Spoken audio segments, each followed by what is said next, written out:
TPP4 AFA Term 1 Week 4. Mga salik na dapat isaalang-alang sa paghahalaman. Ang pagtatanim ng piniling halaman sa natural na pamamaraan ng may pag-iingat. Matatag curriculum, bansang makabata, batang makabansa, with me, Teacher KMT. Magandang araw mga bata!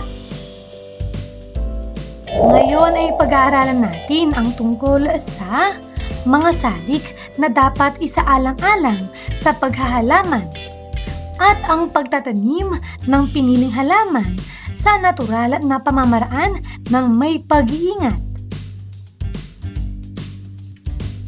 Mga layunin.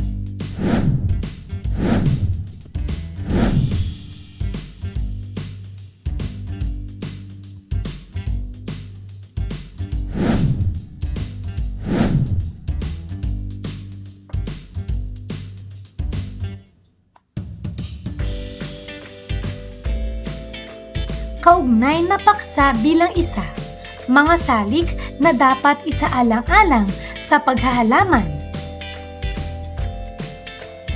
Maikling balik-aral. Paano to? Sagutin ang mga tanong batay sa iyong sariling karanasan. Una, naranasan mo na bang magtanim ng halaman? Anong halaman ang iyong itinanim? Opo, nakaranas na akong magtanim ng halaman. Ang itinanim ko ay ang gumamela. Pangalawa, ano ang ginawa mo upang lumaking malusog ang iyong halaman? Diniligan ko ito araw-araw at inalagaan sa lugar na may sapat na sikat ng araw. Pangatlo, anong kagamitan sa paghahalaman ang nakita o nagamit mo na? Nakakita at nakagamit na ako ng regadera at asarol. Bakit mahalagang diligan ang mga halaman? Mahalagang diligan ang mga halaman upang magkaroon sila ng sapat na tubig at lumaking malusog.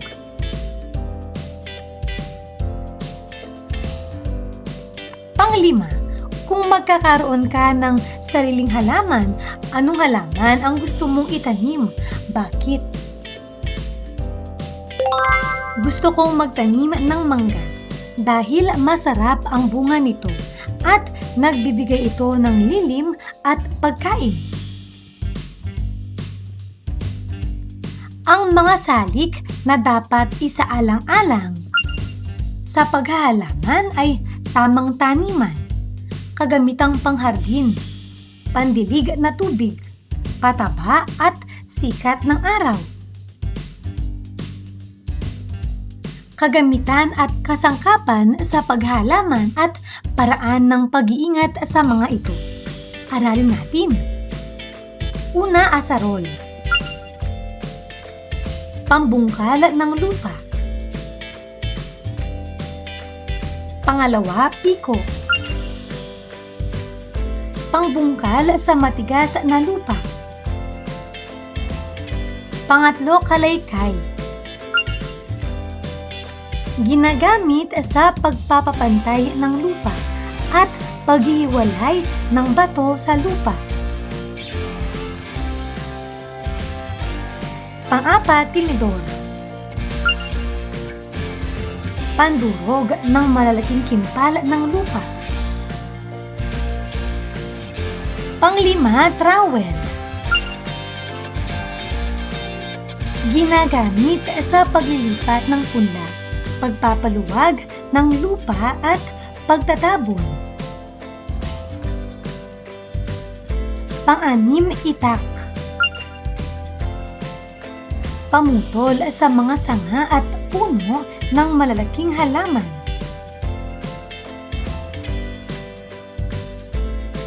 Pang-7, bareta.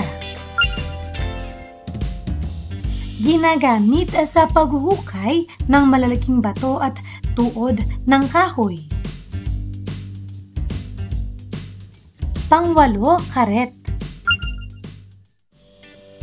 Pamputol ng mataas na damo. Pang-9, palakol. Pamputol ng malalaking kahoy. Pang-10, regadera. Pandilig ng mga halaman. Pang-11, timba. Panghakot ng tubig na pandilig. 12, kartilya. Lalagyan at panghakot ng lupa at kagamitan. 13, kahong-kahoy. Ito ay lalagyan ng lupa na maaari ring pagtaniman. 14, dulos. Pantanggal ng damo sa halamanan at pampaluwag sa lupa. Maikling pagsusulit. Paano to? Isulat ang tamang sagot sa patlang. Una, ito ay ginagamit sa pambungkal ng lupa. Pangalawa, ito ay ginagamit sa pangbungkal ng matigas na lupa. Pangatlo, ito ay ginagamit sa pandilig ng mga halaman. Pang-apat, ito ay ginagamit sa panghakot ng lupa at mga kagamitan. Pang-5, ito ay ginagamit sa pantanggal ng damo at pampaluwag ng lupa. Mga tamang sagot.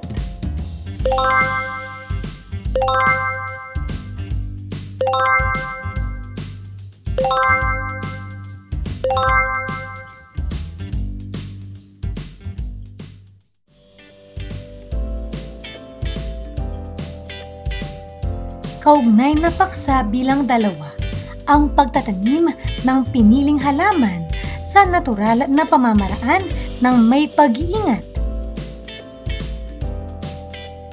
Maikling balik-aral. Tumpak nurse. Magkaroon ng magkapareha na sasagot sa ibibigay na tanong. Kung sino ang magkapareha na sabay na maibibigay ang tamang sagot pagkatapos magbilang ng 3 ay sila ang may puntos. Para sa unang bilang, ito ay proseso ng pag-aayos o paghahanda ng lupa sa pamamagitan ng pagbukas, pag-angat, paggawa ng pagtatanim. Ano ang tamang sagot? Ito ay pagbubungkal.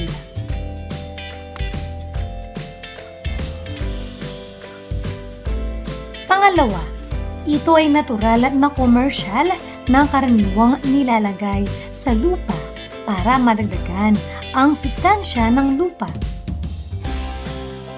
Ito ay abono o kaya naman ay pataba. Pangatlo, ito ang nagbibigay ng suporta sa mga gumagapang na mga pananim. Ang tamang sagot ay trellis o baklag. Pang-apat, ito ay proseso ng pagpapanatili ng halumigmig ng halaman upang hindi sila matuyo. Ano ang tamang sagot? Ito ay pagdidilig. Pang-5, ito ay ang paglalagay ng pesticides sa mga halaman upang mabawasan ang mga peste sa taniman. Ito ay pagpuksa ng mga peste.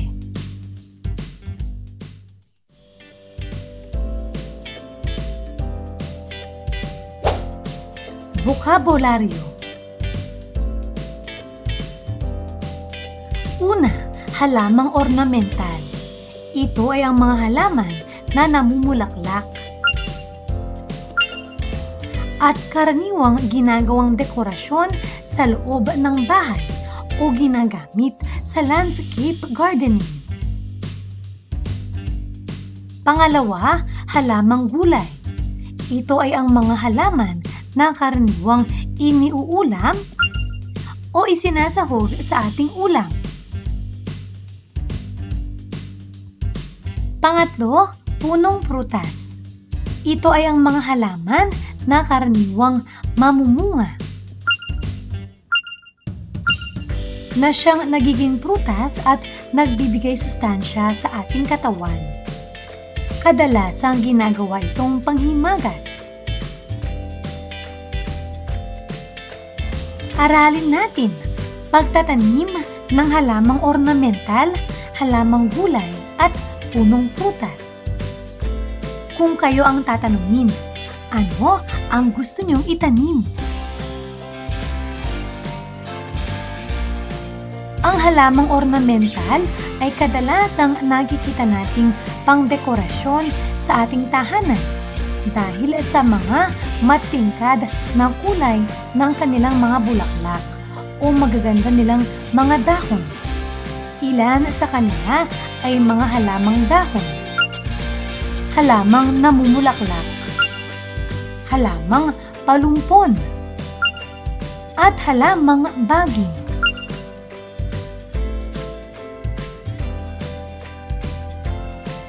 Ilan sa mga ito ay ilang-ilang: Gita, Banaba, Mayana, Morning Glory, Sampaguita, San Francisco, Santan, Lemongrass, Lotus, Water Lily, Gumamela, Bougainvillea, Cactus.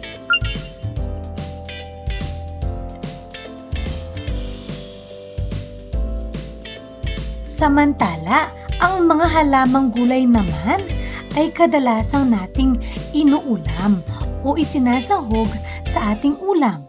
Maaring ito ay dahong gulay, bulaklak na gulay, bungang gulay, at halamang ugat.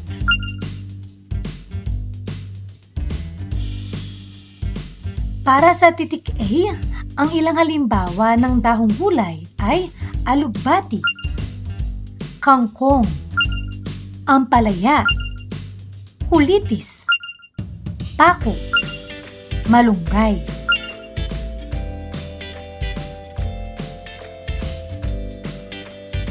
Para sa titik B, ang mga bulaklak na gulay ay kalabasa, himbabang, katuray, at latok.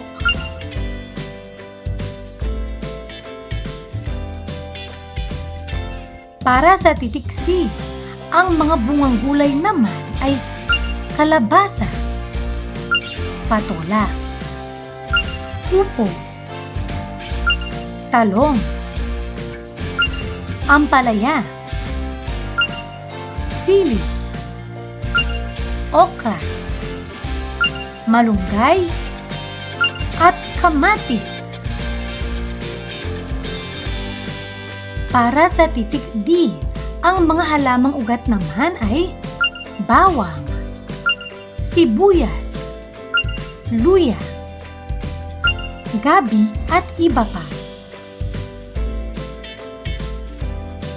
Ang punong prutas ay kadalasang lumalaki, namumulaklak at namumunga.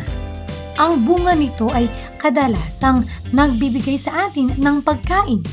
Ang ilan sa mga ito ay santol, mangga, chico, rambutan, lansones, durian, langka, abokado, at duhat. Narito ang pangkalahatang hakbang sa pagtatanim ng halaman. Suriing mabuti ang uri ng halaman na itatanim o patutubuin. Alamin ang tamang pamamaraan ng pagpapatubo ng piniling halaman. Maaaring sexual na pamamaraan o asexual na pamamaraan o kaya naman ay tuwiran o dituwiran. Ginagawa ito upang matiyak at siguradong mabubuhay ang bawat itatanim. Ihanda ang kagamitan sa pagpapatubo o pagtatanim ng halaman. Paalala, gamiting mabuti ang mga kagamitan upang makaiwas sa disgrasya. Suriing mabuti kung angkop ang lupa sa pagtatamunan ng halaman.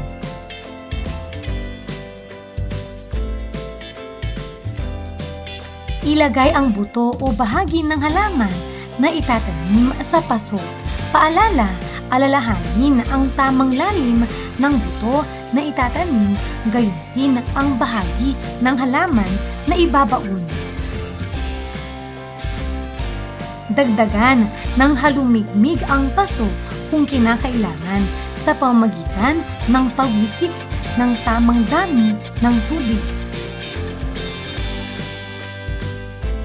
Ilagay ito sa ligtas na lugar na hindi kayang abutin ng alagang hayop. Panatilihin ang halumigmig ng halaman hanggang sa ito ay maaari ng ilipat-tanim. Kung ang halaman ay nakahanda ng ilipat-tanim, gumawa ng hukay kung saan ilalagay ang halaman. Siguraduhing tama ang lalim nito depende sa uri ng halaman. Diligan ito pagkatapos ilipat-tanim. Maaring panoorin ang mga sumusunod na video clips na itatala ang mga iba't ibang hakbang sa pagtatanim ng bougainvillea, sili at kamatis at punong prutas.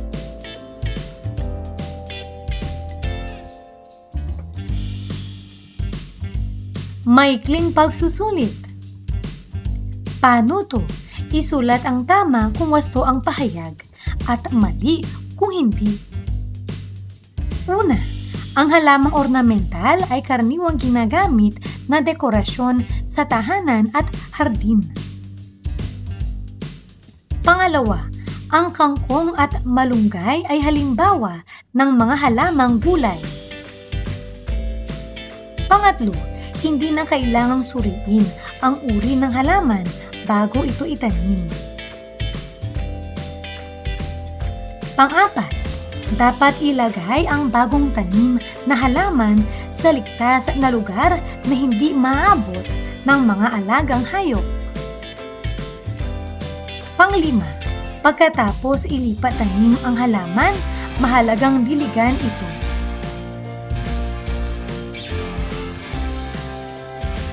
Mga tamang sagot.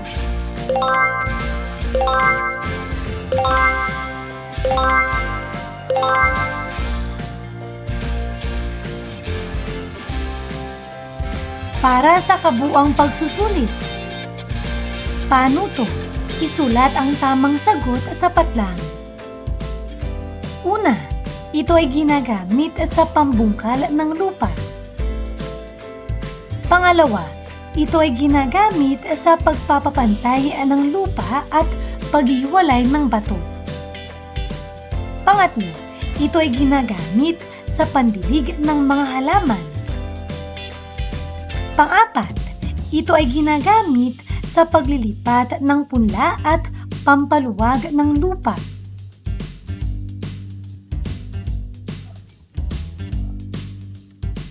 Pang-lima, Ito ay halamang karaniwang ginagawang dekorasyon sa bahay o hardin.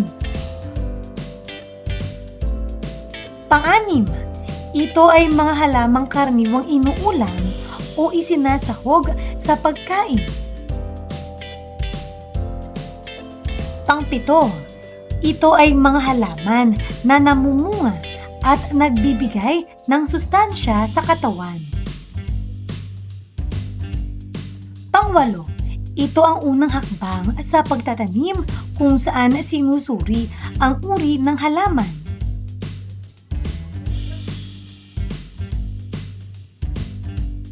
Pang-siyam, ito ay hakbang sa pagtatanim kung saan inilalagay ang buto o bahagi ng halaman sa lupa. Pang-sampu, ito ang huling hakbang sa pagtatanim kung saan dinidiligan ang bagong lipa tanim.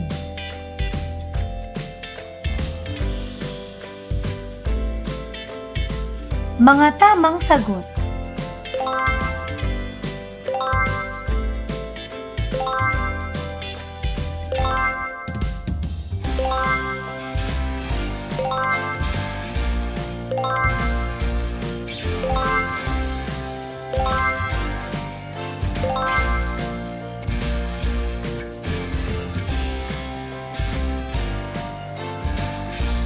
Mahusay mga bata!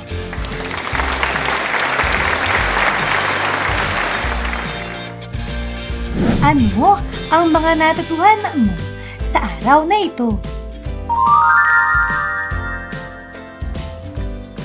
Ngayong araw na ito, natutuhan ko ang tungkol sa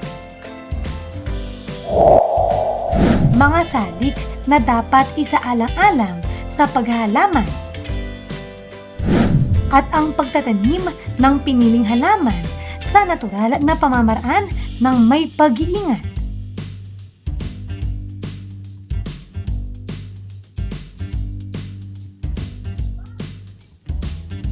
Maraming salamat sa pakikinig mga bata! Sana ay may natutuhan kayo. Huwag niyong kalimutan pindutin ang like, share at subscribe.